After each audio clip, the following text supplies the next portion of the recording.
ಭಾರತ ಮಾತೆಯ ಮುದ್ದಿನ ಮಗಳಾದ ಕರ್ನಾಟಕ ತಾಯಿಗೆ, ಈ ಪುಣ್ಯ ಭೂಮಿಗೆ ಹಾಗೂ ಕರ್ನಾಟಕದ ಪ್ರಜೆಗಳಿಗೆ ನಾನು ತಲೆಬಾಗಿಸಿ ನಮಸ್ಕರಿಸುತ್ತಿದ್ದೇನೆ. ಗೌರವಾನ್ವಿತ ಒರಿಸ್ಸಾದ ಮಾಜಿ ಮುಖ್ಯ ನ್ಯಾಯಮೂರ್ತಿಗಳು ಮತ್ತು ಭಾರತದ ಸುಪ್ರೀಂ ಕೋರ್ಟ್ನ ಮಾಜಿ ನ್ಯಾಯಮೂರ್ತಿಗಳು ಶ್ರೀ ಜಸ್ಟಿಸ್ ವಿ ಗೋಪಾಲ್ ಗೌಡ ಅವರು, ನಮಸ್ಕಾರ. ಗೌರವಾನ್ವಿತ ಕೇಂದ್ರ ರಾಜ್ಯ ಸಚಿವರು, ರೈಲ್ವೆ ಸಚಿವಾಲಯ ಮತ್ತು ಜಲಶಕ್ತಿ ಸಚಿವಾಲಯ ಹಾಗೂ ಸಂಸದರು, ತುಮಕೂರು ಲೋಕಸಭಾ ಕ್ಷೇತ್ರ ಶ್ರೀ ವಿ ಸೋಮಣ್ಣ ಅವರು, ಗೌರವಾನ್ವಿತ ಸಂಸದರು, ಕೋಲಾರ ಕ್ಷೇತ್ರ ಶ್ರೀ ಎಂ ಮಲ್ಲೇಶ್ ಬಾಬು ಅವರು, ಗೌರವಾನ್ವಿತ ಮಾಜಿ ಉಪಸಭಾಪತಿ ಕರ್ನಾಟಕ ವಿಧಾನಸಭೆ ಮತ್ತು ಮಾಜಿ ಶಾಸಕರು ಚಿಂತಾಮಣಿ ಕ್ಷೇತ್ರ ಶ್ರೀ ಎಂ ಕೃಷ್ಣಾರೆಡ್ಡಿ ಅವರು, ಅನಿತಾ ಚಾರಿಟಬಲ್ ಟ್ರಸ್ಟ್ ಅಧ್ಯಕ್ಷರು ಡಾಕ್ಟರ್ ಎನ್ ಯುಧಿಷ್ಠರ್ ಅವರು, ಲಿಯೋ ಕ್ಲಬ್ ಆಫ್ ಮಾರ್ಕ್ ಮದ್ಗ ಅಧ್ಯಕ್ಷರು ಶ್ರೀ ನವೀನ್ ಜಿ ಕೃಷ್ಣ ಅವರು ಮತ್ತು ವೇದಿಕೆ ಮೇಲೆ ಉಪಸ್ಥಿತರಿರುವ ಇತರ ಹಿರಿಯ ವಕೀಲರು, ಸಾಮಾಜಿಕ ಕಾರ್ಯಕರ್ತರು ಹಾಗೂ ಇತರ ಗಣ್ಯರಿಗೆ, ಮಾಧ್ಯಮ ಮಿತ್ರರಿಗೆ, ಚಿಂತಾಮಣಿಯಲ್ಲ ನನ್ನ ಸಹೋದರ ಸಹೋದರಿಯರಿಗೆ, ಸಾರ್ವಜನಿಕರಿಗೆ, ನೇರ ಪ್ರಸಾರವನ್ನು ವೀಕ್ಷಿಸುತ್ತಿರುವ ಜನರಿಗೆ ನನ್ನ హృదయపూర్వక నమస్కారాలు. ఇక్కడికి వచ్చిన మా అభిమానులకి, జన సైనికులకి, ఆడపడుచులకి నా హృదయపూర్వక ನಮಸ್ಕಾರಾలు. ಕರ್ನಾಟಕವು ಅದ್ಭುತ ಪರಂಪರೆ, ಸಂಸ್ಕೃತಿ ಮತ್ತು ಹಲವು ಪ್ರತಿಭೆಗಳಿರುವ ನಾಡು. ಜಗತ್ತಿಗೆ ಅವರ ಇಂಜಿನಿಯರಿಂಗ್ ತೇಜಸ್ಸು ಮತ್ತು ದೃಷ್ಟಿಕೋನದಿಂದ ಭಾರತದ ಮೂಲಸೌಕರ್ಯವನ್ನು ಬದಲಿಸಿದ ಭಾರತ ರತ್ನ ಮೋಕ್ಷಗುಂಡಂ ವಿಶ್ವೇಶ್ವರಯ್ಯಂತಹ ಮತ್ತು ಅವರ ರಚನೆಗಳ ಮೂಲಕ ಮಾನವೀಯತೆ, ಸಮಾನತೆ ಮತ್ತು ಸಾಮಾಜಿಕ ನ್ಯಾಯದಂತಹ ಮೌಲ್ಯಗಳನ್ನು ತಲೆಮಾರುಗಳಿಗೆ ಪ್ರೇರಣೆ ಕೊಟ್ಟಿರುವ ಪ್ರಸಿದ್ಧ ಕವಿಗಳಾದ ರಾಷ್ಟ್ರಕವಿ ಕುಪ್ಪಳಿ ವೆಂಕಟಪ್ಪ ಪುಟ್ಟಪ್ಪ ಕುವೆಂಪು ಅವರಂತಹ ಮಹನೀಯರನ್ನು ಕೊಟ್ಟಿರುವ ನಾಡು. ಕರ್ನಾಟಕದ ಜನರು ಯಾವಾಗಲೂ ತಮ್ಮ ಶ್ರಮ, ಸೃಜನಶೀಲತೆ ಮತ್ತು ಪ್ರಗತಿಯ ಕಡೆಗೆ ಪ್ರತಿಬದ್ಧ ಇರುವವರು. ಈ ಮಹಾನ್ ಭೂಮಿಯ ಮಗನಾದ ಜಸ್ಟಿಸ್ ಗೋಪಾಲ್ ಗೌಡ ಗೌಡರನ್ನು ಸಂಭ್ರಮಿಸುವುದು ಒಂದು ಗೌರವವಾದ ವಿಷಯ. ಅವರ ಜೀವನ ಮತ್ತು ಕಾರ್ಯ ಕರ್ನಾಟಕವು ನೂರಾರು ವರ್ಷಗಳಿಂದ ಪಾಲಿಸಿರುವ ನಿಷ್ಠೆ ಮತ್ತು ಸೇವೆಯ ಮೌಲ್ಯಗಳನ್ನು ಪ್ರತಿಬಿಂಬಿಸುತ್ತವೆ. ಗೌರವಾನ್ವಿತ ಜಸ್ಟಿಸ್ ವಿ ಗೋಪಾಲ್ ಗೌಡ ಅವರು 75ನೇ ಜನ್ಮದಿನ ಆಚರಣೆಯ ಈ ವಿಶೇಷ ಸಮಾರಂಭದ ಭಾಗವಾಗಿರುವುದು ನನಗೆ ಅಪಾರ ಸಂತೋಷ ಮತ್ತು ಗೌರವವಾದ ಭಾವನೆಯನ್ನು ನೀಡುತ್ತದೆ. ಅವರು ಭಾರತೀಯ ನ್ಯಾಯ ವ್ಯವಸ್ಥೆಯಲ್ಲಿ ಬಹು ಗೌರವನೀಯ ವ್ಯಕ್ತಿತ್ವಗಳಲ್ಲಿ ಒಬ್ಬರು. ಸತ್ಯ, ದಯ ಮತ್ತು ನ್ಯಾಯಕ್ಕೆ ಇರುವ ದೃಢ ನಿಷ್ಠೆಯಿಂದ ಪರಿಚಿತ. ಮನಸ್ಸಾಕ್ಷಿಗೆ ಅನುಸರಿಸಿ ನಡೆದರ ನ್ಯಾಯ ಹೇಗೆ ಜೀವನಗಳನ್ನು ಬದಲಬಲಿಸಬಹುದು ಎಂಬುದಕ್ಕೆ ಅವರು ನಿಜವಾದ ಉದಾಹರಣೆ.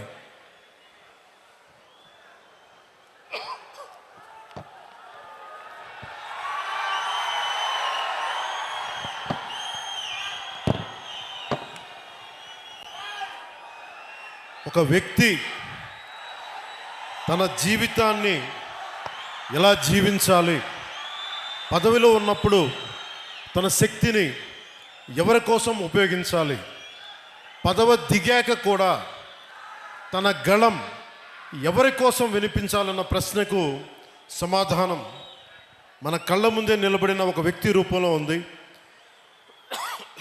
ఆయనే జస్టిస్ వి గోపాల్ గౌడ గారు. ఆయనకు జనసేన తరపున, ప్రజల తరపున నా హృదయపూర్వక జన్మదిన శుభాకాంక్షలు. జస్టిస్ గోపాల్ గౌడ గారు కేవలం న్యాయమూర్తి కాదు, ఆయన కర్ణాటకలోని చిక్బళ్ళాపూర్ జిల్లా పీడూరు అనే గ్రామంలో పుట్టిన ఒక రైతు బిడ్డ. మణ్ వాసన అంటాం తమిళ్లో, మట్టి వాసన, కష్టం విలువ తెలిసిన నేపథ్యమే ఆయన లేబర్ పూర్ న్యాయమూర్తిగా మార్చింది. ఆయన డిగ్రీ అయినాక 75లో న్యాయవాదిగా నమోదయ్యారు. కానీ కోర్టుల్లో వారు అడుగుపెట్టింది కేవలం ఫీజుల కోసం కాదు, సగటు ప్రజల కోసం న్యాయం జరగాలన్న తపన. బెంగళూరు మహానగర పాలిక స్టాండింగ్ కౌన్సిల్గా పనిచేసిన, లా కాలేజీల్లో ప్రొఫెసర్గా పాఠాలు చెప్పిన ఆయన దృష్టి ఎప్పుడూ కార్మికుల కర్షకుల సమస్యలపైనే ఉండేది. న్యాయ చరిత్రలో మైలురాళ్ళు జస్టిస్ గోపాల్ గౌడ గారు న్యాయపీఠంపై కూర్చున్నప్పుడు అది ధర్మాసనమైంది. ఆయన తీర్పులు చాలా ధైర్యంగా నిక్కచ్చిగా ఉంటాయి. ఉదాహరణకి ఒక చిన్న ఉదాహరణకి వైద్య నిర్లక్ష్యంపై దేశంలోనే అతిపెద్ద నష్టపరిహారం డాక్టర్ కునాల్ సాహా కేసులో ఆయన ఇచ్చిన తీర్పును మర్చిపోలేదు. డాక్టర్ల నిర్లక్ష్యం వల్ల మరణించిన ఒక భార్యకు న్యాయం చేస్తూ 6,08,00,000 నష్టపరిహారం ఇప్పించిన మహానుభావులు ఒక జడ్జిగా. నష్టపరిహారం అంటే జస్ట్, ఫెయిర్ అండ్ రీజనబుల్, సమంజసంగా న్యాయంగా ఉండాలి. ఒక మనిషి ప్రాణం కోల్పోతే దానికి సరైన విలువ కట్టాలని దేశానికే ఆయన తీర్పు ద్వారా చాటి చెప్పారు.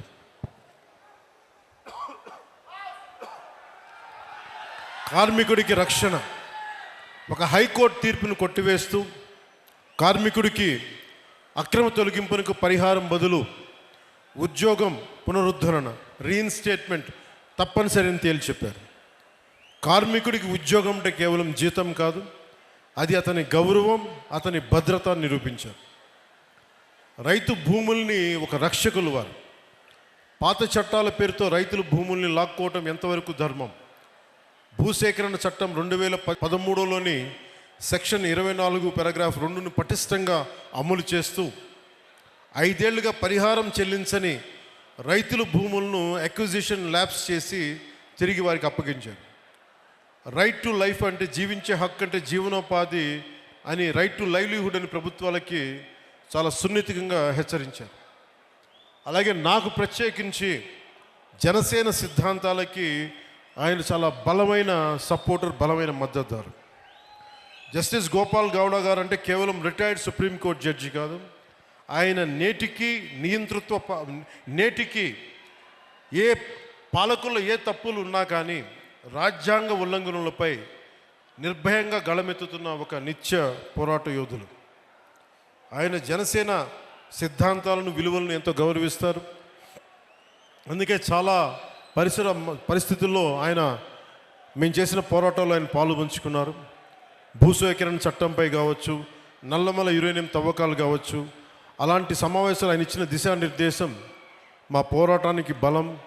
ఇటీవల గత ప్రభుత్వాలు ఉన్నప్పుడు రాజధానుల ఆలోచనపై న్యాయపరమైన అంశాలను చాలా నిర్మోహమాటంగా నిక్కచ్చిగా చెప్పారు. ఆయన ధైర్యం, ఆయన నిబద్ధత, ఆయన విలువలతో కూడిన రాజకీయం, ఇవన్నీ జనసేన లక్ష్యాలు. యువ న్యాయవాదులకు, ప్రజానాయకత్వానికి, రాజ్యాంగాన్ని కాపాడాల్సిన అవసరాన్ని ఆయన నిరంతరం గుర్తు చేస్తారు.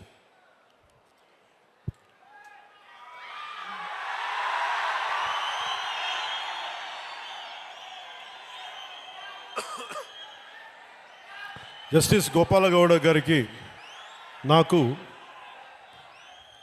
కామనాలిటీ ఏంటంటే యువత, మహిళలు, రైతు, కర్షకులు, అలాగే పర్యావరణం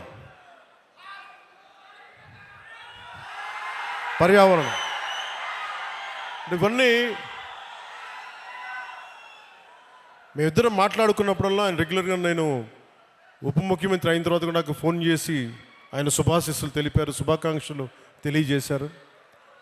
ఇలాంటి మహానుభావుల పరిచయం, ఇలాంటి మహోన్నతమైన వ్యక్తుల పరిచయం జనసేనకి చాలా అండ. నాకేం అవసరం లేదు, మన భవిష్యత్తు కోసం, మన బిడ్డల భవిష్యత్తు కోసం, మీ తరాల భవిష్యత్తు కోసం. సినిమాల్లో పీక్ సక్సెస్లో ఉన్నప్పుడు, ఖుషీ తర్వాత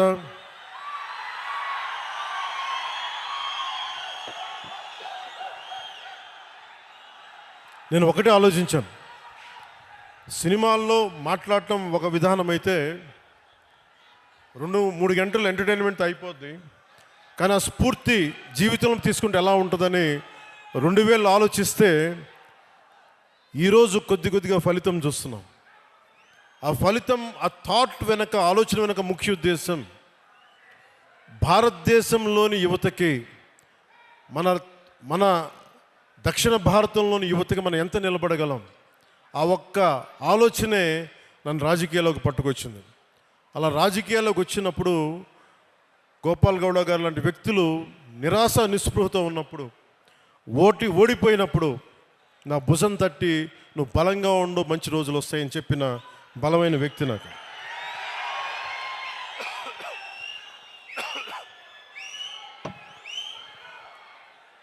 ఇది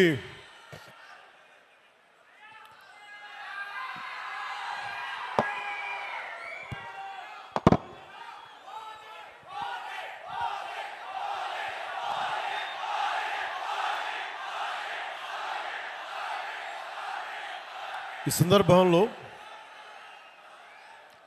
సినిమాలు ఇవన్నీ ఆనందం మంచిది, కానీ మనకి సినిమాకి వెళ్ళి చూడాలన్నా పర్యావరణం కానీ, అలాగే కుల కట్టుబాట్లని ఛేదించి కులాల్ని దాటి మనం భారతీయులుగా ముందుకెళ్ళాలి.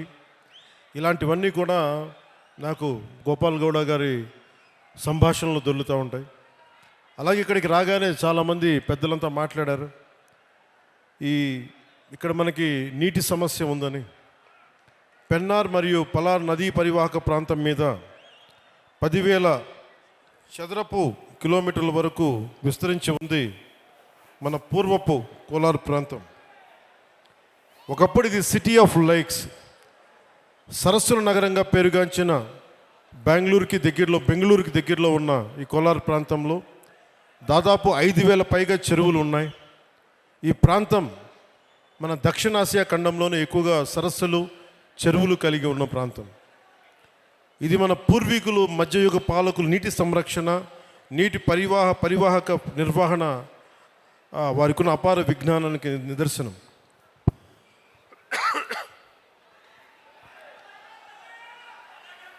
అలాగే ఇది మన జిల్లాలన్నీ కూడా ల్యాండ్ లాక్ రీజియన్స్ కాబట్టి నీటిని అందించడం మీద ఎలాంటి చర్యలు చేపట్టాలి అనేది చాలా బలంగా మాట్లాడారు అందరూ. దానికి సంబంధించిన ఇన్ఫర్మేషన్ కూడా ఇచ్చారు. అలాగే కోలార్, చిక్బళ్ళాపూర్ జిల్లాలు బెంగళూరుకు ఆహారాన్ని అందించే అక్షయ పాత్ర ఈ రోజున నీటి ఎద్దడితో ఇబ్బంది పడుతూ ఉన్నారు. దీనికి సంబంధించి సోదర భావంతో మీ సమస్యని పరిష్కరించడం కోసం ఒక ప్రయత్నం చేస్తారని మీకు తెలియజేసుకుంటా ఉన్నాను.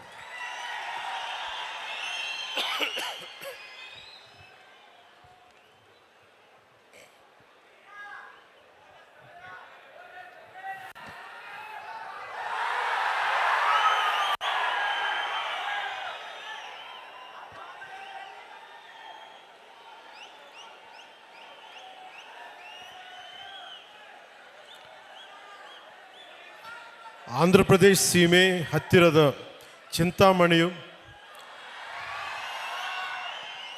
ఇక్కడికి వస్తూ ఉంటే చింతామణిలో ప్రతి ఒక్కరు కూడా మన అభిమానులందరికీ అంటే ఎంత అదృష్టం చేసుకున్నామంటే మనందరం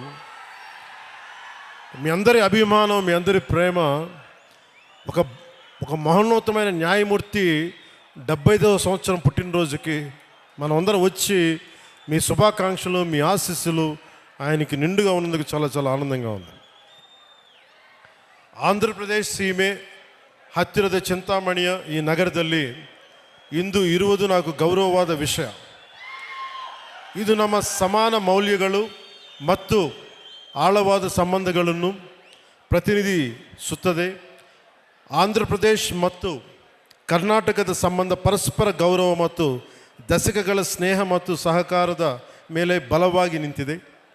ಅನೇಕ ತೆಲುಗು ಕುಟುಂಬಗಳು ಕರ್ನಾಟಕದಲ್ಲಿ ನೆಲೆಸಿದ್ದಾರೆ ಹಾಗೂ ಇಲ್ಲಿನ ಸಾಮಾಜಿಕ ಮತ್ತು ಸಾಂಸ್ಕೃತಿಕ ನೆಲೆಯನ್ನು ಸಮೃದ್ಧಪಡಿಸಿದ್ದಾರೆ.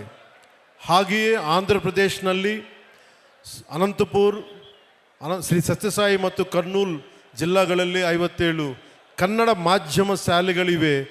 ಅಲ್ಲಿ ಮಕ್ಕಳಿಗೆ ತಮ್ಮ ಮಾತೃಭಾಷೆಯಲ್ಲಿ ಕಲಿಕೆಯ ಅವಕಾಶವನ್ನು ಕೊಡುತ್ತಿದೆ. ಇತ್ತೀಚೆಗೆ ಕರ್ನಾಟಕ ಸರ್ಕಾರವು 4 ಕುಂಕಿ ಆನೆಗಳನ್ನು ಮಾನವ ಮೃಗ ಸಂಘಟನೆಗಳನ್ನು ನಿಯಂತ್ರಿಸಲಿಕ್ಕೆ ಸಹಾಯ ಮಾಡಲು ಆಂಧ್ರ ಪ್ರದೇಶಗೆ ಕಳುಹಿಸಿತು. ಇದು ನಮ್ಮ 2 ರಾಜ್ಯಗಳನ್ನು ಒಂದುಗೂಡಿಸುವ ದಯ, ಸಹಕಾರ ಮತ್ತು ಐಕ್ಯತೆಯನ್ನು ತೋರಿಸುತ್ತದೆ. 5 ನಮಗೆ ಏನನ್ನು ನೆನಪಿಸುತ್ತದೆ ಅಂದರೆ ಸೀಮೆಗಳು ನಕ್ಷವುಗಳಲ್ಲಿ ಮಾತ್ರ ರೇಖೆ ಹಾಕಬಹುದು, ಮನಸ್ಸುಗಳನ್ನಲ್ಲ. ಕುಂಕಿ ಆನೆಗಳ ವರ್ಗಾವಣೆ ಸಮಯದಲ್ಲಿ ಕೆಲವು ಕರ್ನಾಟಕ ಮಂತ್ರಿಗಳು ಅವರ ಭಕ್ತರನ್ನು ಶ್ರೀಶೈಲಂ ದೇವಸ್ಥಾನ ದರ್ಶನ ಮಾಡಲು ಸಹಾಯ ಹಾಗೂ ವಸತಿ ಆಶ್ರಯಗಳ ನಿರ್ಮಾಣ, ಮಠಗಳ ಅನುಗ್ರಹದ ಅನುಮತಿ, ಅನ್ಯ ಸಂಬಂಧ ವಿಷಯಗಳು ಸಹಾಯ ಮಾಡಬೇಕಾಗಿ ವಿನಂತಿಸಿದಂತೆ ಗೌರವಾನ್ವಿತ ಮುಖ್ಯಮಂತ್ರಿ ಶ್ರೀ ನಾರಾ ಚಂದ್ರಬಾಬು ನಾಯ್ಡುರವರ ಮತ್ತು ನಾನು ಸಂಬಂಧಿತ ವಿಭಾಗಗಳೊಂದಿಗೆ ಸಭೆ ಮಾಡಿದ್ದೇವೆ. ಗೌರವಾನ್ವಿತ ಪ್ರಧಾನಮಂತ್ರಿ ಶ್ರೀ ನರೇಂದ್ರ ಮೋದಿಜಿ ಅವರ ನೇತೃತ್ವದಲ್ಲಿ ಕೇಂದ್ರ ಸರ್ಕಾರ ಸಹಾಯದೊಂದಿಗೆ ನಮ್ಮ ಪ್ರೀತಿಯ ಕರ್ನಾಟಕ ಜನರಿಗೆ ಈ ಸಮಸ್ಯೆಗಳನ್ನು ಸುಲಭವಾಗಿಸುವ ಕಾರ್ಯದಲ್ಲಿದ್ದೇವೆ. ಈ ವೇದಿಕೆ ಮೂಲಕ ನಾನು ಹೇಳಬೇಕೆಂದು ಇಷ್ಟಪಡುವುದೇನೆಂದರೆ, ಕಲೆ ಮತ್ತು ಸಂಸ್ಕೃತಿ ನಮ್ಮನ್ನು ಒಂದುಗೂಡಿಸಬೇಕು, ಹೊರತು ಬೇರೆ ಮಾಡಬಾರದು. Art and culture should unite us, not divide us. ನಾವು ಎಲ್ಲರೂ ಭಾರತ ಮಾತೆಯ ಮಕ್ಕಳು, ಸಾಮಾನ್ಯ ಮೌಲ್ಯಗಳ ಮತ್ತು ಪರಸ್ಪರ ಗೌರವಕ್ಕೆ ಬದ್ಧರಾಗಿರುತ್ತವೆ. ಆಂಧ್ರ ಪ್ರದೇಶಕ್ಕೆ ಕರ್ನಾಟಕ ಮೇಲೆ ತುಂಬ ಪ್ರೀತಿ ಇದೆ ಮತ್ತು ಇಲ್ಲಿನ ಕಲೆ, ಸಂಸ್ಕೃತಿ ಮತ್ತು ಪರಂಪರೆಗಳನ್ನು ಯಾವಾಗಲೂ ಗೌರವದಿಂದ ಸ್ವಾಗತಿಸುತ್ತದೆ ಮತ್ತು ಸಂಭ್ರಮಿಸುತ್ತದೆ. ಅದು ಚಲನಚಿತ್ರ ಆಗಿರಲಿ, ಸಾಹಿತ್ಯ ಆಗಿರಲಿ, ಸಂಗೀತ ಆಗಿರಲಿ ಅಥವಾ ಯಾವುದೇ ಬೇರೆ ಕ್ಷೇತ್ರವಿರಲಿ, ಇವು ಮನಸ್ಸುಗಳನ್ನು ಸೇರಿಸುವ ಸೇತುವೆಗಳು. ವಿಶೇಷವಾಗಿ ಚಲನಚಿತ್ರಗಳು ಜನರಿಗೆ ಪರಸ್ಪರ ಸಂಸ್ಕೃತಿ ಮತ್ತು ಮೌಲ್ಯಗಳನ್ನು ಅರಿಯಲು ಬಲವಾದ ಮಾಧ್ಯಮವಾಗಿವೆ. ಈ ಏಕತ್ವದ ಮತ್ತು ಪರಸ್ಪರ ಗೌರವದ ಭಾವನೆಯೇ ನಮ್ಮ ಜೀವನದ ಪದ್ಧತಿಯಾಗಬೇಕು. ಇದೇ ರೀತಿ ನಾವು ನಮ್ಮ ಸಮಸ್ತ ಭಾರತವನ್ನು ಸಂಭ್ರಮಿಸಬೇಕು.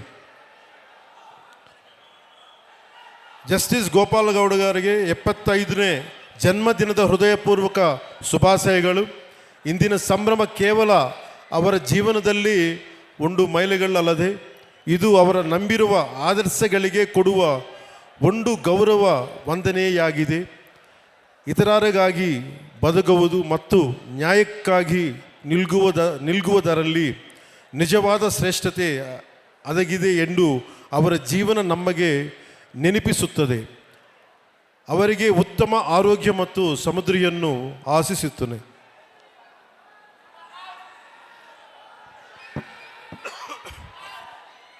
జస్టిస్ గోపాలగౌడ గారు 75వ వసంతంలోకి అడుగు పెడుతున్నారు. ఆయన మనందరితోటి ఆరోగ్యంగా ఉత్సాహంగా కలకాలం ఉండాలని, రూల్ ఆఫ్ లా స్థాపనలో మనకి దారి చూపాలని కోరుకుందాం. The question of how an individual should live their life, whom they should use their power to serve while in office and whose voice they should remain after retirement is answered by the life of one man standing right before us. October 6th marks the birthday of the great personality. He is none other than Justice V. Gopal Gowdaji. ఆయనకి మనస్ఫూర్తిగా మరోమారు మనందరి తరపున శుభాకాంక్షలు, పుట్టినరోజు శుభాకాంక్షలు తెలియజేసుకుంటూ సెలవు తీసుకున్నాను. జై భారత్, జై కర్ణాటక, జై హింద్.